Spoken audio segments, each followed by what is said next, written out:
আমার বাড়ি থেকে মাত্র 15 মিনিট দূরত্বে রয়েছে কলকাতা এয়ারপোর্ট।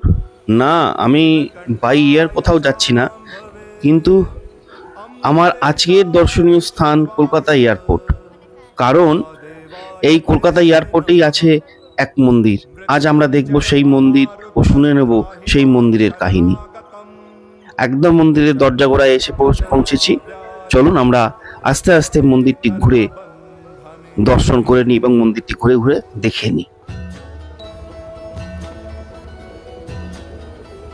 আপনারা কি জানেন, আমাদের কলকাতা এয়ারপোর্ট সংলগ্ন বা কলকাতা এয়ারপোর্টের মধ্যে এমন একটি শিব মন্দির আছে যার বয়স প্রায় 100 বছরের ওপর। এয়ারপোর্ট অথরিটি মানে Netaji Subhash Chandra Bose international airport authority কিন্তু এই শিব মন্দিরটিকে এখনো কিন্তু তাদের জায়গা থেকে সরাতে পারেনি। তারা যতবার আধুনিকরণ করেছে, যতবার ভেঙেছে গড়েছে, ততবার কিন্তু অনেক জায়গা তারা দখল করতে পেরেছে, নিয়ে নিতে পেরেছে, বা তাদের যতটা জমি তারা সুন্দরভাবে সাজিয়েছে, কিন্তু সেই শিব মন্দিরটিকে তারা সরাতে পারেনি। হ্যাঁ, সেই শিব মন্দিরটির নাম হচ্ছে বাবা জঙ্গলেশ্বর শিব মন্দির। নামটা বুঝতেই পাচ্ছেন যে এককালে যখন এখানে এয়ারপোর্ট ছিল না, তখন এই জায়গাটায় পুরো জঙ্গল ছিল। তার অনেক পরে যখন বাবাকে এখান থেকে পাওয়া যায়, তাই তার এখানে নাম হয়েছে, বা যারা পেয়েছেন তারা নাম দিয়েছেন জঙ্গলেশ্বর। আজকে সেই শিব মন্দিরটির নাম এসে দাঁড়িয়েছে জঙ্গলেশ্বর শিব মন্দির। আচ্ছা, এ হচ্ছে অঙ্কিত। এই মন্দিরের কিন্তু একজন সেবক, আর নিজেও একজন শৈব সাধক। এই জঙ্গলেশ্বর মহাদেবের ও যথেষ্ট সেবা করে এবং মহাদেবের অসীম কৃপা ওর উপর রয়েছে। আর ওই কিন্তু আমাকে এখানে আসতে বলেছে, বারবার বলে দাদা তুমি এখানে এসো। আর সত্যি মহাদেবের যে অসীম কৃপা, আমি এইখানে মন্দিরে এসে বুঝতে পেরেছি যে মহাদেবের যে লিঙ্গ রয়েছে, শিবলিঙ্গ রয়েছে, তার একটা চার্জ আছে। ওর কথা অনুযায়ী সেটা আমি কিন্তু এখানে বুঝতে পেরেছি। তো আজকে আমি ওর কাছ থেকে কিছু জিনিস জেনে নিচ্ছি। আচ্ছা, তুই আমাকে বল এই মন্দির অ্যাকচুয়াল টাইমিংটা কি?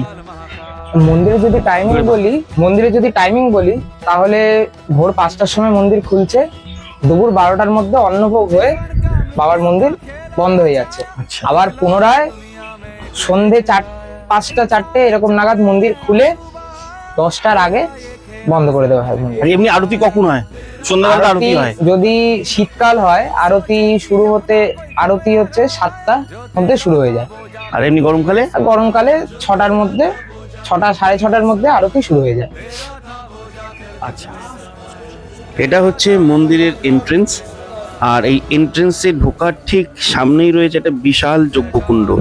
এখানে শিবরাত্রির উৎসবে এবং বিভিন্ন সময় এখানে যজ্ঞানুষ্ঠান হয়।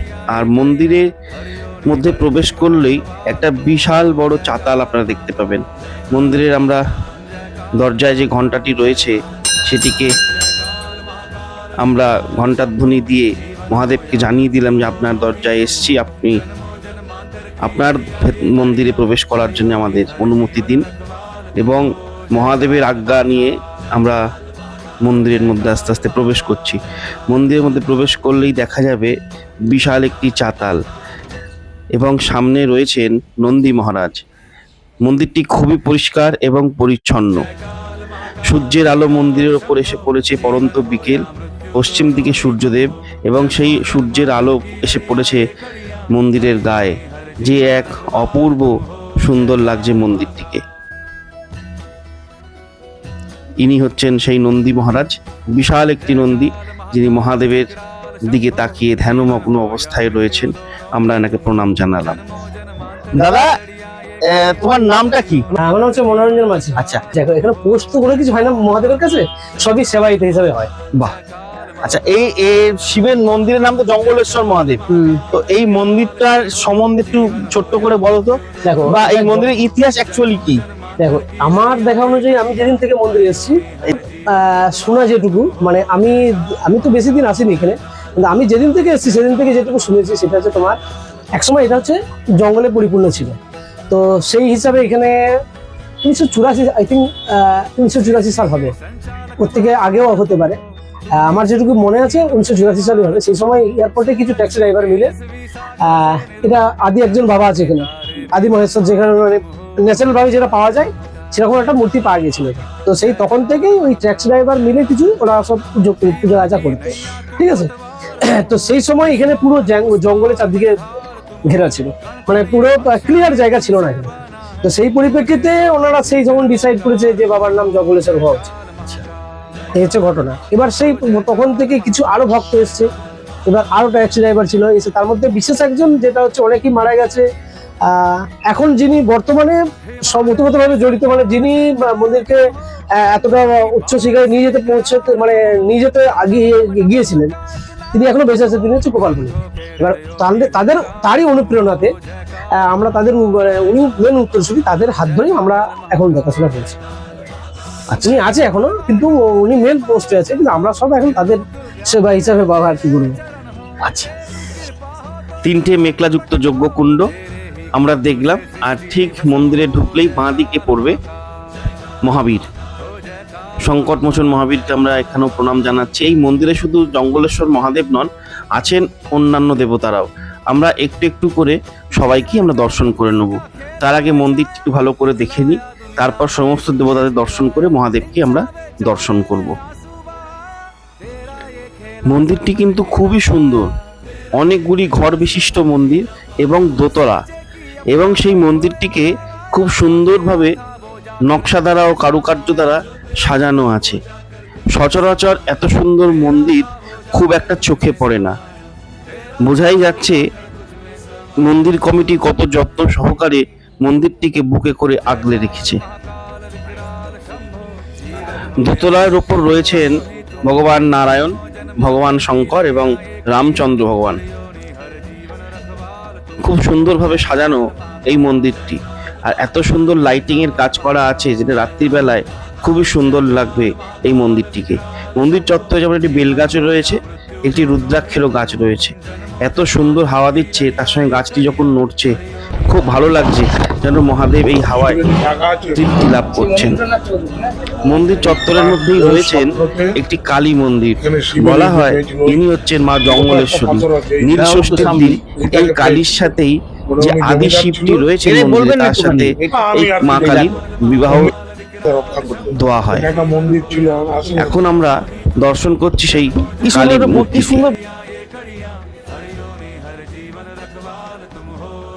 এরপর আমরা দেখে নেব মন্দিরের ঠিক দোতলায় যেতেই একটি ঘরের মধ্যে পড়ছেন হরগৌরী এবং মা শীতলা। আমরা এনাদের প্রণাম করে জানালাম। তারপর কালী মন্দিরের ঠিক পাশেই রয়েছে বড় ঠাকুরের একটি মন্দির। সেই বড় ঠাকুরকেও আমরা প্রণাম জানিয়ে আমরা মন্দির দর্শন এবং শিব দর্শনের দিকে এগিয়ে গেলাম। আসুন আমরা একটু দাদার সাথে কিছু কথা বলি। ছবি আছে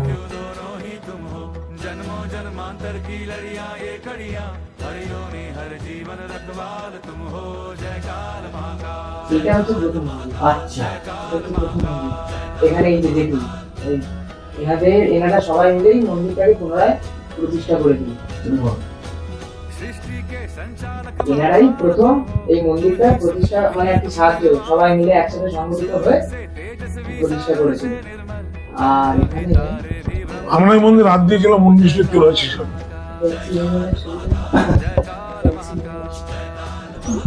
এই যে বাবা জঙ্গলেশ্বর সেবা সমিতি, এর নাম ছিল, প্রথম মন্দিরের নাম ছিল জঙ্গলেশ্বর মহাদেব। তো 1984 সালে যখন আমরা এই মন্দির রিমডেলিং করছি, তখন নাম দেওয়া হয়েছিল যে শুধু শিবরাত্রি করে আমরা চলে যাবো না, তার জন্য আমাদের সামাজিক কাজ করতে হবে। সামাজিক কাজ করতে গেলে নামটাকে চেঞ্জ করতে হবে। তখন আমরা করলাম বাবা জঙ্গলেশ্বর সেবা সমিতি, মানে এর মাধ্যমে সেবা করবো আমরা লোকের, শিবরাত্রির মাধ্যমে। তো এই মন্দির তৈরি করেছিল আপনার একজন জমিদার ছিল এখানকার। এই মন্দির এখানে তারই জমিতে এয়ারপোর্ট হয়েছে।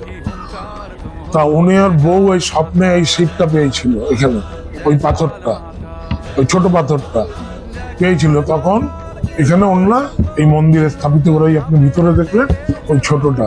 তারপরে পরবর্তীকালে আমরা 1984 সালে এই মন্দিরটাকে আমরা গাড়ি চালাতাম অ্যাকচুয়ালি, ট্যাক্সি গাড়ি চালাতো। তো 20-25টা ছেলেমেলে আমাকে ধরলো, বললো যে তুই থাক, মন্দিরটাকে করা হোক। তখন ওই আমরা থেকে সবাই মিলে থেকেই 20-22 জন ছেলে একসঙ্গে থেকে আমরা এই মন্দিরটাকে রিমডেল সামাজিক কাজ করতাম। অনেক বড় বড় সামাজিক কাজ হয়েছে এখানে। এখন অর্থের জন্য হচ্ছে না। सोचे कि अपना कोई खोया गवाया, जो तेरा था वो जाकर तुझ में समाया, जो तेरा था वो जाकर तुझ में समाया, तेरा था वो जाकर तुझ में समाया, तेरा था वो जाकर तुझ में समाया। जय काल महाकाल विकराल शंभो, जीवन हो या मृत्यु दोनों ही तुम हो, जन्मो जन्मांतर की लड़ियां ये कड़ियां, हर योनि हर जीवन रखवाल तुम हो। जय काल महाकाल। আমরা এখন বাবা জঙ্গলেশ্বরের গর্ভগৃহে রয়েছে, আর ইনি যে ছোট্ট শিব দেখা যাচ্ছে, ইনি হচ্ছেন আদি শিব। এই জঙ্গলে ইনি অ্যাকচুয়ালি কিন্তু জঙ্গলেশ্বর মহাদেব। এনাকেই এখানকার জমিদার গিন্নি স্বপ্নে পেয়েছিলেন। এনারও পুজো হয়, আর অনেক পরে এই বড় শিবলিঙ্গ যেখানে প্রতিষ্ঠা করা হয়, এনারও একসাথে পুজো করা হয়। এখন আমরা দর্শন করছি বাবা জঙ্গলেশ্বর মহাদেবকে।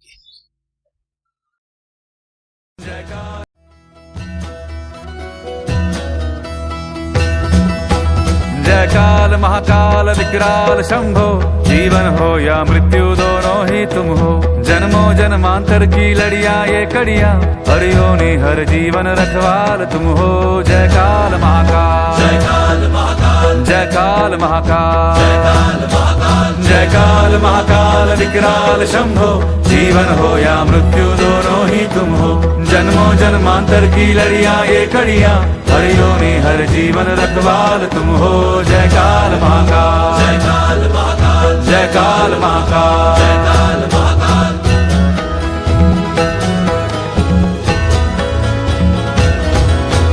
सृष्टि के संचालक महाप्राण तुम हो, तुम ही सुख तुम ही दुख निर्वाण तुम हो, सूरज से तेजस्वी सागर से निर्मल, चंदा भी तारे भी ब्रह्मांड तुम हो।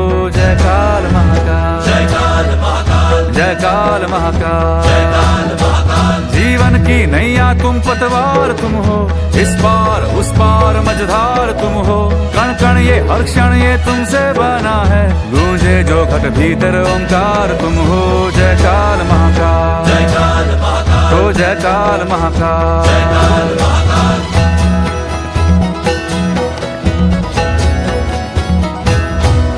हिमालय के सर का श्रृंगार तुम हो, गंगा की पावन सी एक धार तुम हो, डम डम डम डमरू का एक नाद तुम हो, शंखों के हृदयों की हुंकार तुम हो। जय काल महाकाल। শিব মন্দির স্তোত্রে বলা হচ্ছে যে কত রকমের নদী, বিভিন্ন রকম ভাবে, কত পথ থেকে কত রকম ভাবে এসে গিয়ে সাগরে গিয়ে মিশছে।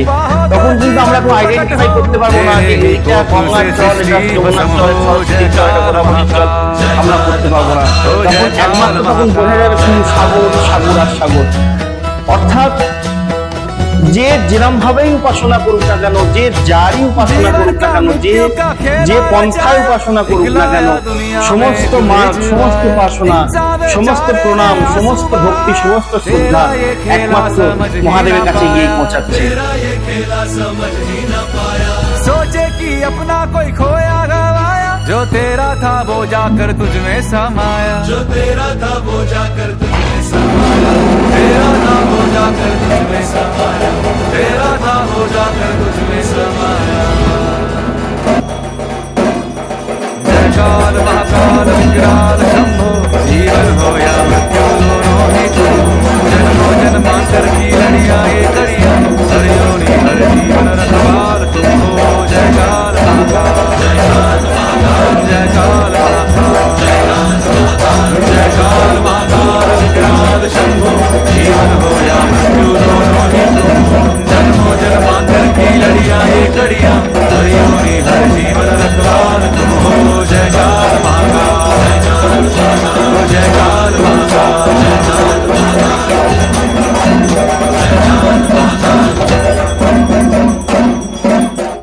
আজ থেকে 2 বছর আগে, হ্যাঁ, তো শিবরাত্রির ঠিক আগ মুহূর্ত সকালবেলা মানে ভোর মানে ব্রহ্ম মুহূর্তের সময় আর কি বর্ষা আরতি হবে।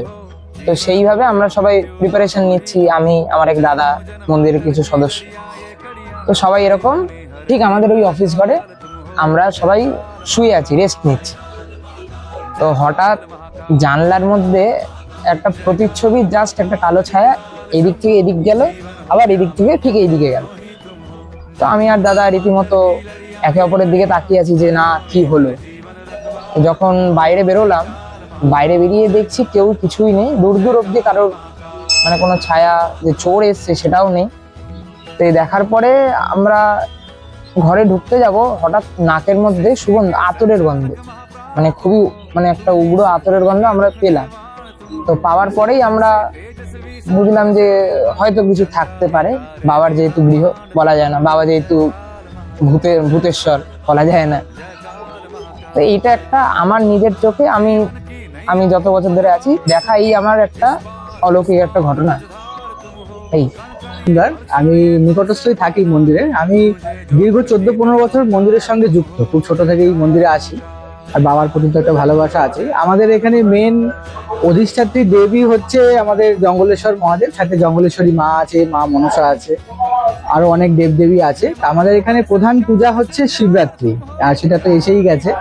আমাদের এখানে বিশেষ হচ্ছে 4 প্রহরের পূজা এবং মহামৃত্যুঞ্জয় যজ্ঞ, 5 মণ কাঠ, 20 কেজি ঘি দিয়ে বিশেষ তান্ত্রিক দ্বারাই যজ্ঞটা করা হয়।